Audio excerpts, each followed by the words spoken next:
শিংওয়ালা ছাগল যদি একটা শিং ছাড়া ছাগলকে গুঁতো দিয়ে থাকে অন্যায়ভাবে, কিয়ামতের মাঠে আল্লাহ পাক ওই শিংহীন ছাগলকে শিং দিয়ে বলবেন, তুমি গুঁতা মেরে এখন প্রতিশোধ নাও।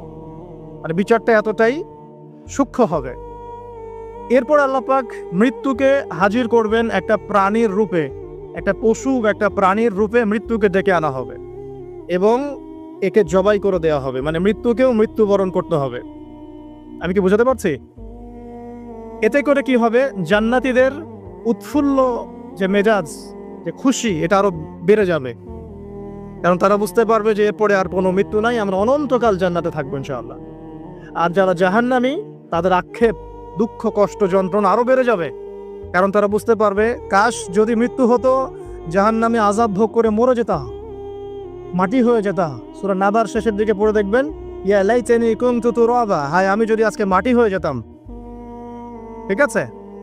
সূরা ফুরকানে আল্লাহ পাক বলছেন, তোমরা একটা মৃত্যুকে ডেকো না, বহু মৃত্যুকে ডাকতে থাকো। জাহান্নামীরা মৃত্যুকে ডাকতে থাকবে কিন্তু মৌত হবে না। তো মৃত্যুকেও মৃত্যুর স্বাদ গ্রহণ করতে হচ্ছে। আল্লাহ পাক সূরা বাকারা 29 নম্বর আয়াতে আমাদেরকে একটা জীবন এবং সৃষ্টি দর্শন দিয়েছেন এখানে। এটা হচ্ছে একটা সৃষ্টি দর্শন বা জীবন দর্শন বলতে পারি আমরা। কি সেটা? যে আমরা এখানে কেউ চিরস্থায়ী নই, আমরা একসময় পৃথিবীতে ছিলাম না, একসময় থাকবো না, মাঝখানে একটা সংক্ষিপ্ত সময় আমাদের হাতে আছে। এই সময়টুকুর মধ্যে আমাদের আসবে শৈশব, আমাদের কৈশোর, আমাদের যৌবন, আমাদের বার্ধক্য। এই সময়টুকুর মধ্যেই আমাদের পড়াশোনা, আমাদের রুজি রোজগার, আমাদের পরিবার, আমাদের ব্যবসা বাণিজ্য, আমাদের ইলমি অঙ্গন, আমাদের মুআমেলাত, ঠিক আছে, আমাদের আমলের জিন্দেগি, এই সব কিছু এই সময়টুকুর মধ্যেই।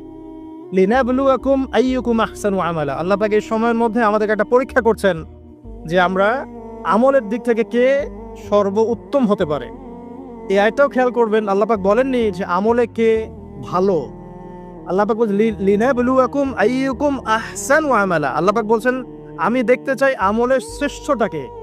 যারা আরবি ব্যাকরণ বোঝেন তারা বুঝবেন, হাসান মানে হচ্ছে উত্তম, আহসান মানে সবচেয়ে উত্তম। যেমন কবির মানে বড়, আকবর মানে সবচেয়ে বড়, সগীর মানে ছোট, আসগর মানে সবচেয়ে ছোট। এখানে আল্লাহ পাক বলছেন আহসান। আল্লাহ পাক দেখতে চান যে আমলে আমাদের মধ্যে সর্বোত্তমকে।